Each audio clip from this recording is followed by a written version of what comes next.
Okay, let's continue. Continue. Verse 17. A copper cylinder is initially at 20 degrees Celsius. Tata. Initial, so that would be T1.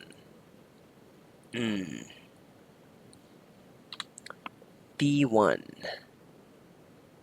T1 is equal to initially at 20.0.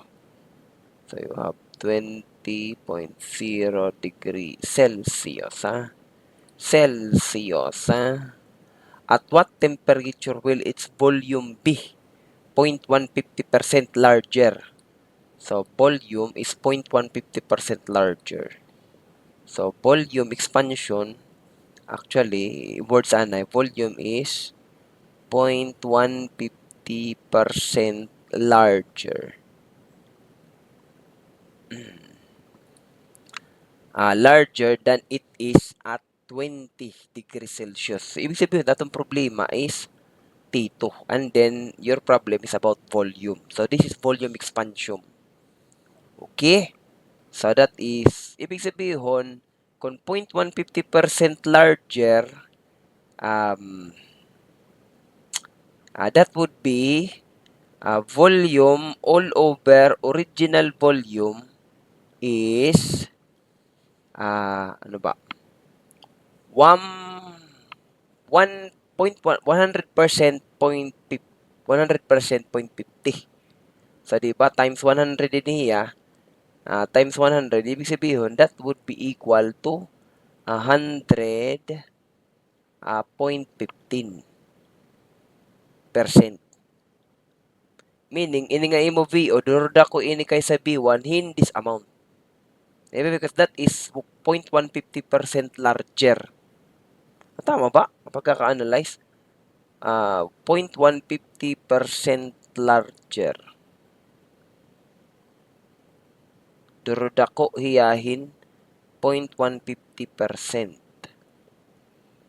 Lagpasan nimo 100. So, sabihin, ang volume nimo, kung karoy mo 100 la, this volume kasi is volume original plus animo delta V. Delta V all over VO times 100%, that would be 100.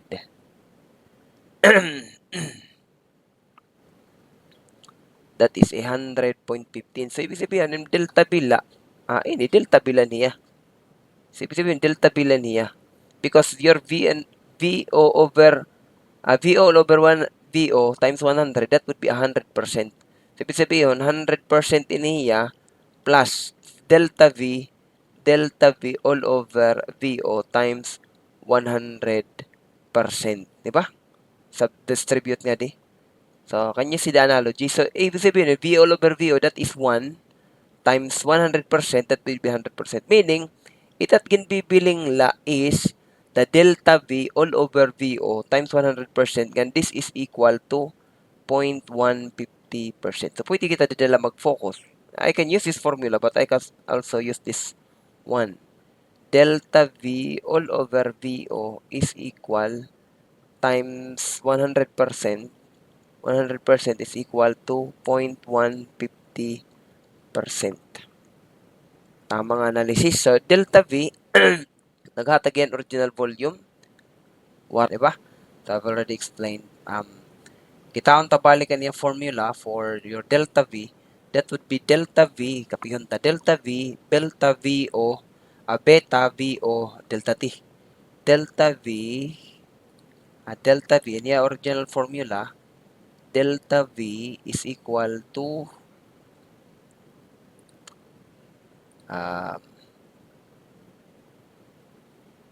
BVO delta T. BVO delta T. BVO delta T. So, BVO delta T. So, anyway, we can get the delta V all over VO. So, you can actually see that delta V all over VO is already taken care from here. Diba? That would be a beta delta T. So, from this equation. Pero iniliwat, pwede tanikwaon, I mean, titikang.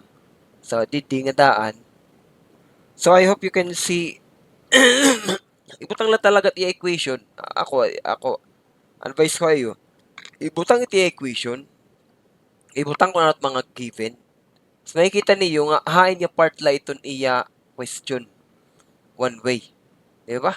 Pero amo good man ito, di ka nakakabutang ko, di ka mo nakakaintindi. So I really believe that reading is really important. Of course, back to the book. So again, itakon dapat kasi na di ko pagkikita yung mga formula. Damot ak nakikita iyo nga na chat GPT lagi hapon. Bisan ang mga formula nga ada man ito libro. So it karasigo nito, diri ka mo nag-study libro instead namimiling ka mo na masuro sa'yo nito kan chat GPT nga thinking that makataghiya nga tanan kung ano tiyo kailangan. And that is very wrong. Di talaga mo ma-engineer. Again, kung di ka mo mag-engineer, mas maupay panhulugon talaga ka mo. Kay, of course, meaning, itiyo kasi ginihini mo nga dirian siya. Waray, there's no easy fix of being an engineer, ha? Kailangan ka mo mag-agi to kung ano't gina-require. Meaning, pag-intindi itiyo topic, dito kuan na kita yan na chat GPT, pwede like chat GPT, kay diri to marireplacean, itiyo pag-intindi, based on iya mga actual nga gindi-discuss. Diri to makakasaring chat GPT, kay generalize kasi ito't ginahatag. Bisan niyo kita mga libro nga aton references, iba-iba ito hira the way mag-discuss. Ibig sabihin, ito nga tanan nga aton kay gimbutang man la ito nga mga AI. Ginpupuli ito niya nga tanan generally and then mahatag itiyahin consensus ti kang ito. And that is not really how to do it. Namimiling ka mon easy fix nga mo ito yung mga score 1 to. Meaning, kung nakikita ko talaga nga amoy ka mo mag-study, dapat talaga ka mahulugon because kung hulog ka mo, of course, kay talaga di ka mo ito makakaintindi. Ha? So, dapat na di ko pa itong kikita talaga kada yung mga formulas. Ngan, by that, di na lang ito mag-urari nga sa kung pagkita ko ba ito yung mga result, tapos pagkita ko the way ka mo mag-study, diba? I found out, bibisan kan, pagkita ko ang formula ni Miss Resco, again, ang kagalaiti ako, di ka naman to problema, di nalak mag-urari nga sa, pero talaga dapat, kung sugad ka mo mag-study, I think you really deserve to be really out from my subject. Balikan na lang ini nga subject, but you're not really doing it correctly. But anyway, okay, padayon na lang sa na lang sa dida. So I can get the delta V all over VO hininga side, that is delta V all over VO is equal to 0.150% all over 100%. So madurda mo ito iya 0.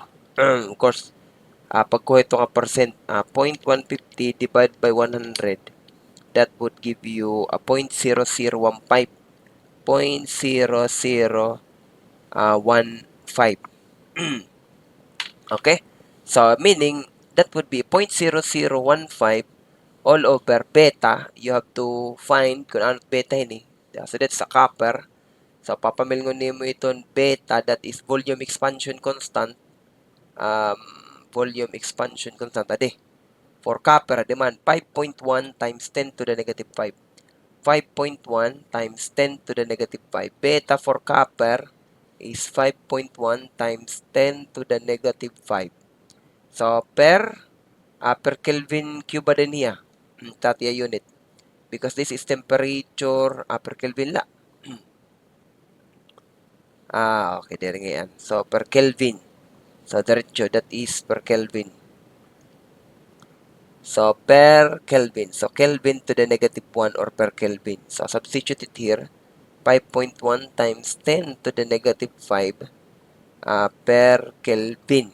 So, that's the beta. And then your delta T is T2, of course, the unknown, minus your 20 degrees Celsius.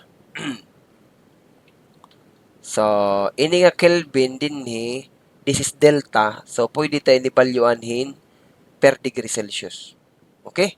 So, pwede ko nibalyuan because again, this Kelvin and this Celsius here is, kaya kung Celsius ko, I mean, init Kelvin, may damar din ni unknown. Di ba? So, dapat talaga, tako nini maging unit per degree Celsius to the negative 1. Wherein Kelvin Celsius will be equal for a delta. For your, sir, kaya delta ito, sir? Kaya because from your formula, kita at definition it imo, volume expansivity, volume expansion, volume and linear expansion. Ito nga mga pag derive it nga iya constant, naka-delta ito ya. That's what I mean. So, amo talaga ito. Basta nakita ka mo itong mga formula, dapat giniintindi niyo itiya karsignon. Kaya para lito, kung di ka mo nakakaintindi ngayon, nga itong temperature, Celsius, ngayon Kelvin, pareho lang ito because they are talking delta, di ba? That's a makakaiba nito iyo pag-intindi. Nakita niyo? I mean, meaning, marunong ka mo ito kung di ka mo nakakaintindi ngayon, pareho latira when you talk about delta. But anyway, so you divide this by this, then you would have, or probably you can use solver for that. Divide it by 5.1 exponent negative 5 and then plus 20. So plus 20, you would have a 49.4 in three significant figures. 32 is 49.4 degree Celsius. That would be the temperature. Um, temperature. Kung change in temperature la, pwede gin, diri mo na i plus in 20. Okay? So, I do believe that's the answer. So, larger than it is at what temperature? So, the question is, at what temperature? Wari magsaring natin temperature change. So, my answer would be 49.4 degrees Celsius. Thank you guys for listening.